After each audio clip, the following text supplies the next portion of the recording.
อันว่ามีคนบอกเฮาว่าตื่นแล้วว่าอ่าว่าตื่นพอแล้วนอนแล้วว่านอนยังกิน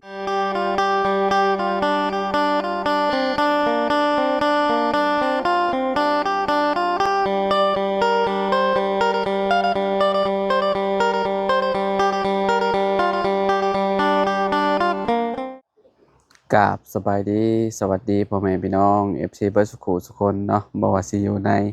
และต่างประเทศเด้อพี่น้องมาพบมาพ้อกันกับเฮาคือเก่าคือเดิมพี่น้องเนาะเพิ่มเติมคือมื้อนี้พี่น้องเขามาหาทางน้องเจืองก่อนพี่น้องเนาะก่อนสิเดินทางกลับบ้านพี่น้องเนาะก็เข้ามาถามเพิ่นก่อนพี่น้องเป็นจังได๋นอนบ้านใหม่เนาะฝันดีอยู่บ่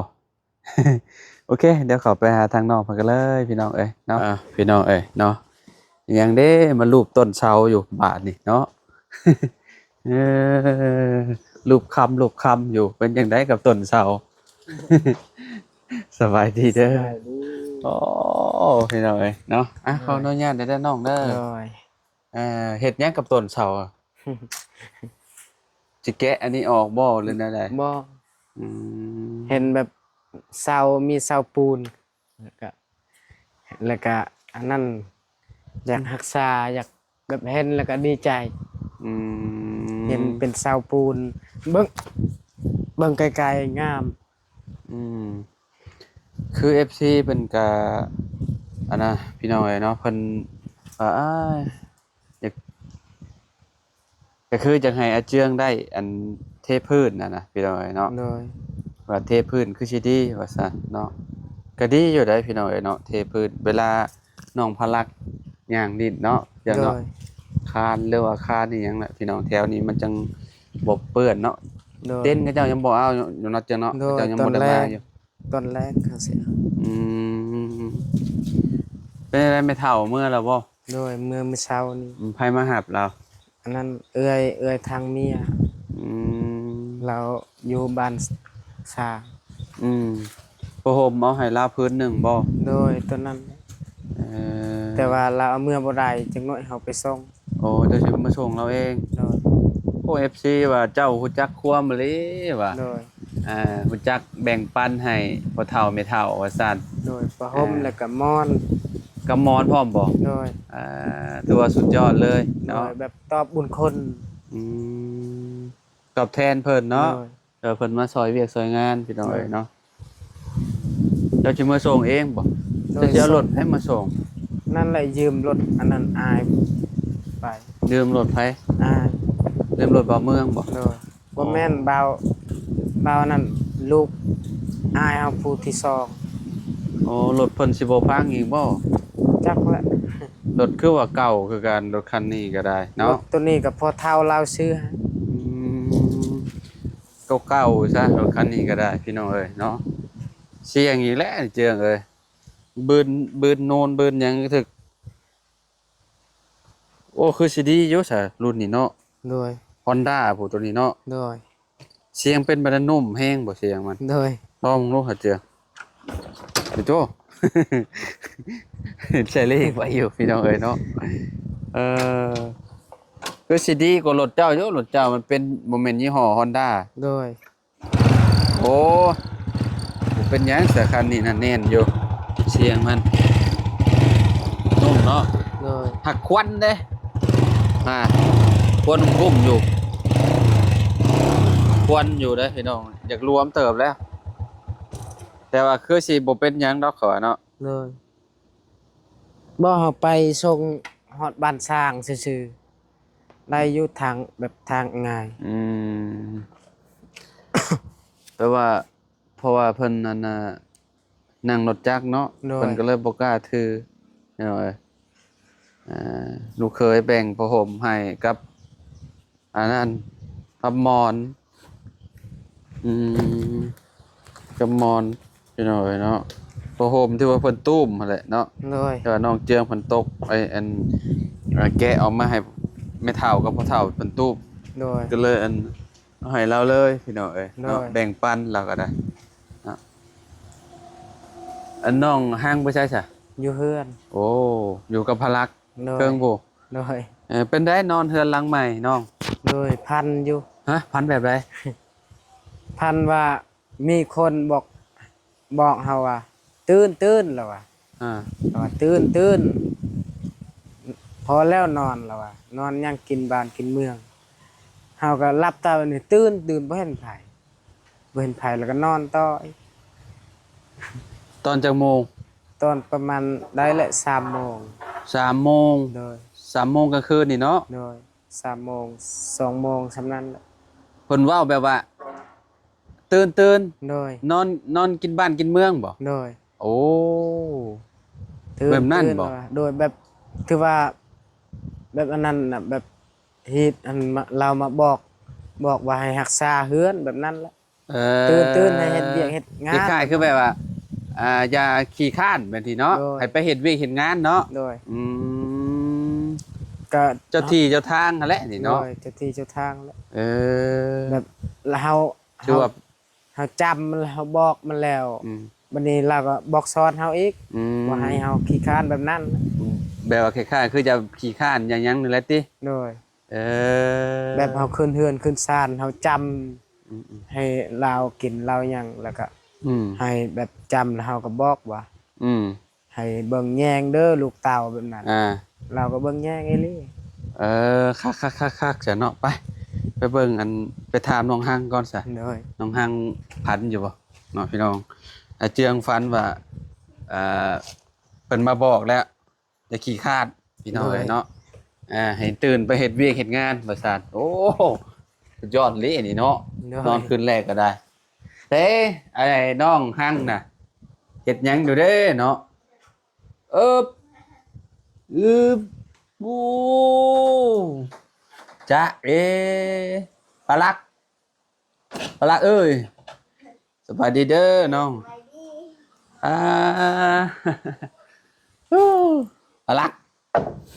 สบายเลยบาดนี้บ่ล้มบ่หยังเลยบาดนี้เนาะเป็นได้น้องฝันอยู่บ่นอนเมื่อคืนนี่นะบ่ฝันเลย โอ้มีแต่เจืองผู้เดียวแล้วฝันเถอะเนาะนอนตื่นแล้วบ่นี่น่ะอืมรับสนิทเลยเนาะคนน้อยเนาะบ่ได้ให้บ่นอนเฮือนหลังใหม่คักอยู่ซะเนาะเจ้าก็บ่ฝันนอนสลบเลย คืออยู่ซะเนาะมื้อนี้ก็ลมซับพี่น้องเอ้ยเนาะลมวุ่นใครเนี่ยแต่เฮือนหลังใหม่และอยู่สบายแล้วบัดนี้เนาะน้องเสียงได้ซะ อยู่เพื่อน เพิ่นลงไปยังไปนอนลิ้นอยู่พุ่น เอ้ย เอพี่น้องเอ้ยเนาะผ้าห่มผ้าเห็มก็เก็บเมียนอย่างดีเนาะ โดย พวกอันนี้ก็เอากับเมียนให้มันสะอาดนั่นแหละเนาะ อืม เพิ่นนอนเพิ่นก็ปิดไปฝุ่นไปเนาะหัวปิดไปฝุ่นเนาะพลักน้อยก็สบายเลยบาดนี้เนาะไม่เท่าออกเมื่อจะโมงหาเจือง แต่เช้าๆประมาณ7โมง 7 โมงเนาะ โดย หนาวซับเนาะแต่เช้าพี่น้องเอ้ยเอานอนอีก1คืน2คืนหาก็คืนแรกเนาะ โดย แมลงนี่คืนที่2ยัง2คืน ในอีก2คืนพี่น้องเอ้ยเนาะก็หาเฮ็ดเวียกเฮ็ดงานได้เนาะ โดย บางเช้านี่ก็เห็นบ่าวเสียงเขามาเพิ่นมาแบบมาแจ้งแบบใด เรามาแจ้งแบบอยากเรามาบอกว่าอยากเฮ็ดห้องน้ำบ่อนใดเหรอ ถามเจ้าว่าจะเฮ็ดห้องน้ำหม้องใด โดย เจ้าจะเฮ็ดหม้องใดแหละ มองคุมบอมนั่นแหละ น้ำสิบ่ท่วมบ่ บ่ขุดไปถึง อ๋อเอา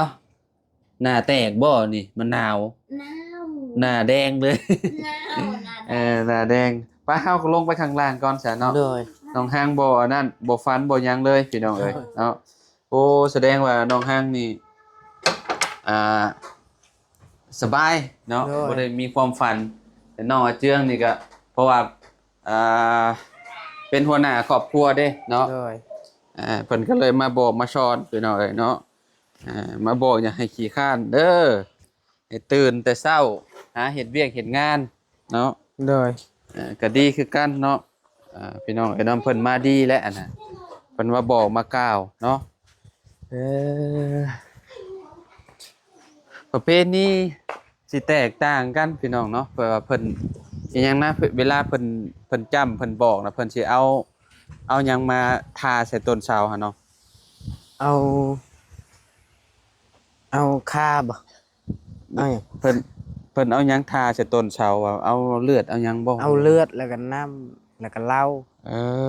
อแบบนั้นเนาะ โดย แต่ว่าเฮามาบ่ทันพี่น้องเอ้ยเนาะบ่เห็นตอนมาเฮ็ดพิธี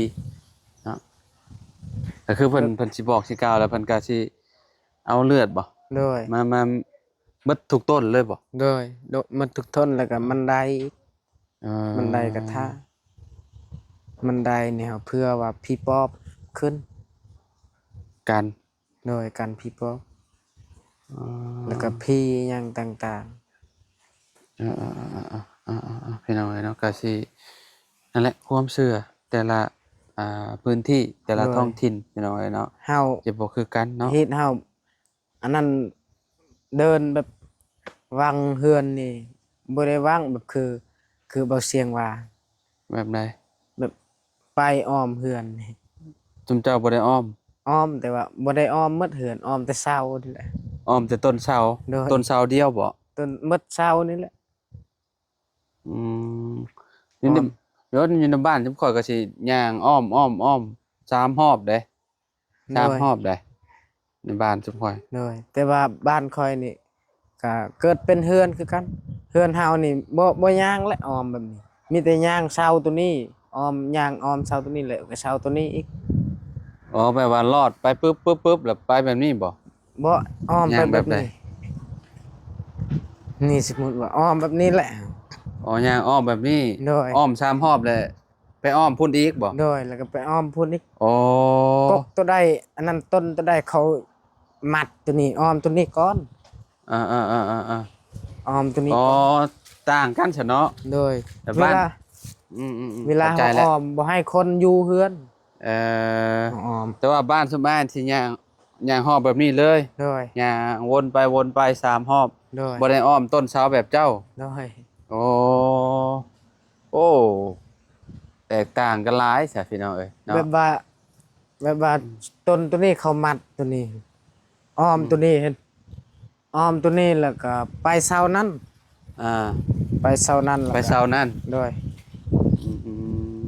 เสานั่น บ่แม่นอ้อมตัวนั้นอ้อมเสานี้แล้วก็เสาตัวนั้น แล้วก็เสาตัวนี้ ชื่อนี้ตัวนี้ แล้วก็ตัว ก็ นี้ ไป อีก วนตัวนั้นอีก แล้วก็ไปพี่ แล้วไปพุ่นแล้วก็พุ่น ลง จบพุ่น ขึ้นเฮือนเลย เอ่อ นั่นแหละ อ๋อแบบนั้นเนาะ โดย พี่น้องเอ้ยเนาะกันว่ามาแต่เช้าฮู้จักนี่ก็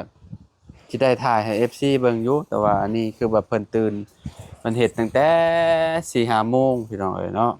ขึ้นแล้วก็เขาถามเขาว่า อืม ขึ้นเฮ็ดหยังเขาว่า อ่า ผู้อยู่เฮือนหันก็ตอบ อืม ผู้ก็อ้อมเสาตัวนี้นะ อืม ขึ้นอ้อมสุดท้ายขึ้นเฮือนเลย อืม ขึ้นมันมีซองผู้เฒ่าอีกขึ้น บ่ ว่าขึ้นเฮ็ดหยังผู้ขึ้นก่อนหันถามว่าขึ้นเฮ็ดหยังขึ้นพาดีพารวย แบบนั้นเนาะ โดยกันพาดีพารวยแล้วเอาขึ้น อืม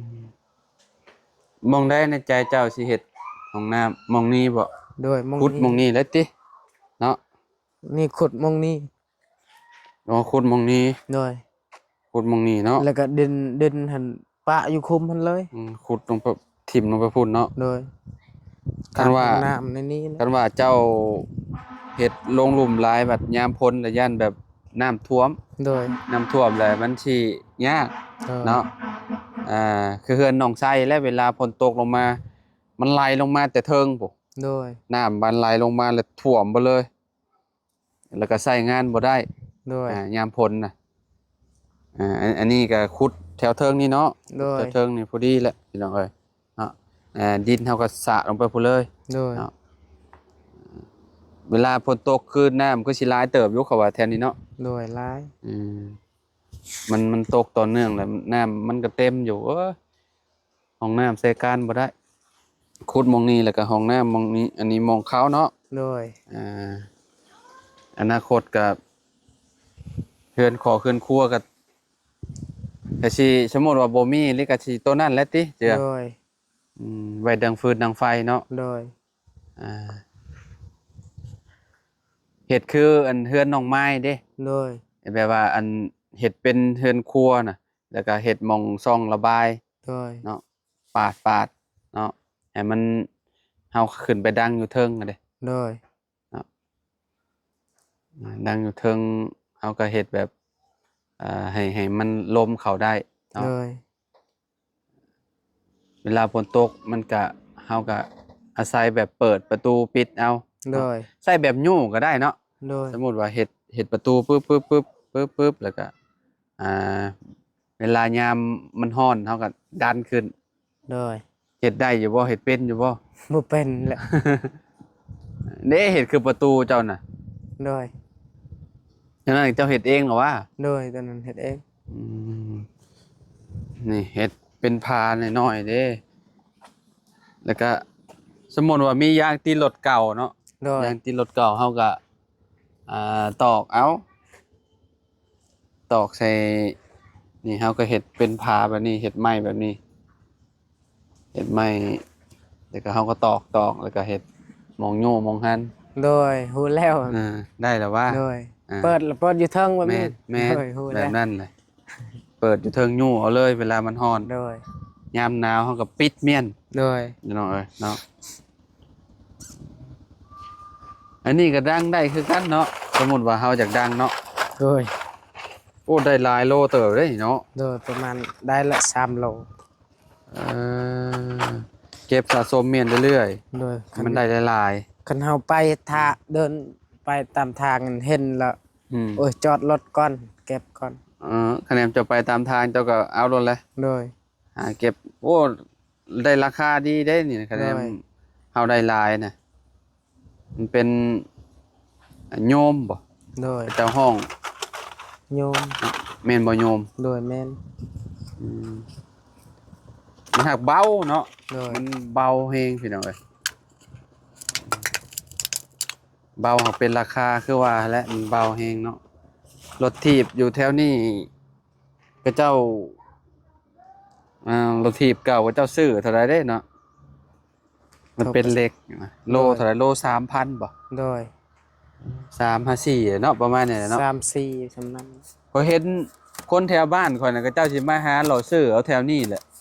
เลาะซื้อเหล็กซื้อลานี่แถวเซโปนนี่แหละแถวบ้านนอกแบบว่าออกจากใน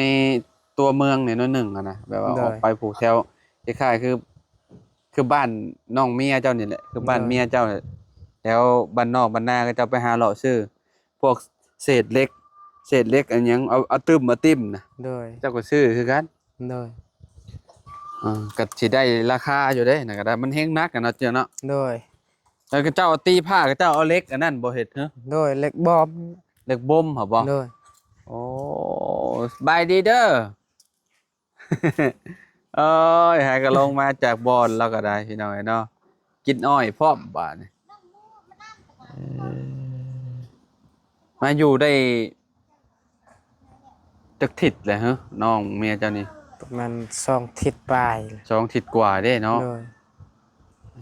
ยังจมจากมืออยู่บ่ล่ะก็ได้ เราอยากจมแล้วแต่ว่าเฮาว่าอยู่ก่อนเอาลานก่อนซอยก่อน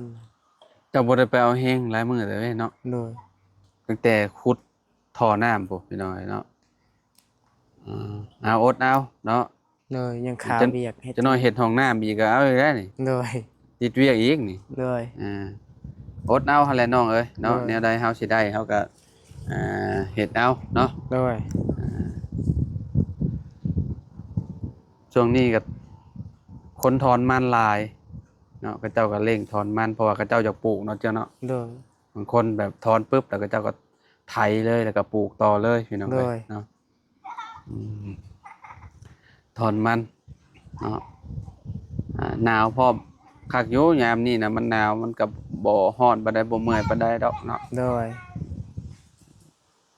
มื้อนี้เดินทางกลับแหละพี่น้อยเนาะ โดย กลับปะเด้อเด้อเจิงเด้อ โดย มื้อหน้ามื้อในพ้อกันใหม่พี่น้อยเนาะ โดย แวะเวียนมาเยี่ยมยามทำข่าวน้องเพิ่นเนาะ โดย ก่อนสิกลับบ้านพี่น้องเอ้ยเนาะประมาณพังเบิ่งเนาะจักสิมื้อใดสิได้มาอีกพี่น้องเอ้ยเนาะเอาไว้พ้อกันใหม่เด้อเจิง โดย เนาะ สบาย ดี ดี ๆเด้อเดินทางก่อนเนาะพี่น้องเอ้ยอ่ามาขอไม้หน่อยเด้อ โด เนาะ ย โอเคพี่น้องเอ้ยเนาะทางน้องเจ้งเพิ่นก็สิเมื่อส่งผ้าห่มให้แม่เฒ่าเพิ่นพี่น้องเนาะยืมรถทางพี่น้องเนาะไปแล้วอะเนาะรถคันนี้ก็บ่ฮู้ว่าก็น่าสิฮอดอยู่ดอกรถคันนี้เนาะมันฟังเสียงมันก็ยังใหม่อยู่เนาะไปปีนภูปีนผาอยู่พี่น้องเอ้ยเนาะกลับไปเด้อน้องฮั่งโดยสบายดีเด้อเอาโอเคพี่น้องเอ้ยเนาะอยู่ดีมีแฮงเบ่สุขทุกคนขอบคุณหลายๆเด้อ FC ที่ติดตามและเป็นกำลังใจให้เนาะสำหรับคลิปนี้เนาะขอกล่าวคำว่าสบายดีพี่น้องพอกันใหม่